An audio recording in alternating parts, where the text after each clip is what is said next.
Did you know that officially there are 6 simple machines, and the screw is probably the most prolific? The others, by the way, are the inclined plane, the lever, the wedge, the wheel and axle, and the pulley. So how come the screw is righty-tighty, lefty-loosey? We'll get to that shortly. Did you know that it took roughly 2,000 years to develop the screw system that is so ubiquitous today?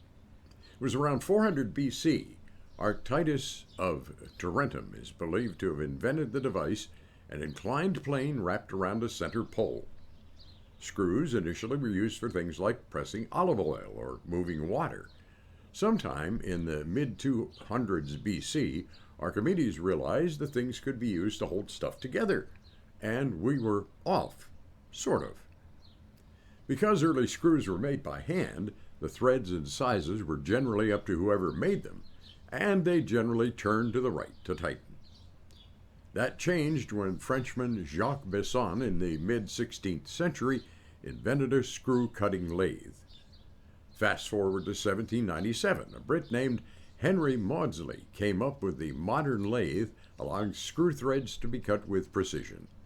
Following that, one of his apprentices, Joseph Whitworth, proposed standardizing the angle of the screw threads at 55 degrees and setting a standard number of threads per inch. And yes, those screws turned to the right to tighten. The Whitworth standard was adopted throughout England, the US, and Canada by the 1860s.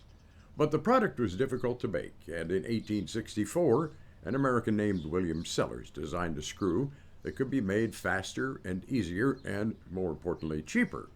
The things became very popular in the U.S., but the British clung to the Whitworth standard for a whole bunch of years. And then in 1949, Canada, the United States, and the United Kingdom agreed to a unified thread standard. And while most of the world today uses right-turning metric standard screws, about 60% of the screws in the U.S. follow the inch-based unified screw thread system. Oh, and about righty-tighty, lefty-loosey? The belief is that came about because right-handed people are stronger when they turn the screwdriver to the right, and because the right-handed of us make up 70 to 90% of the world population. So now you know.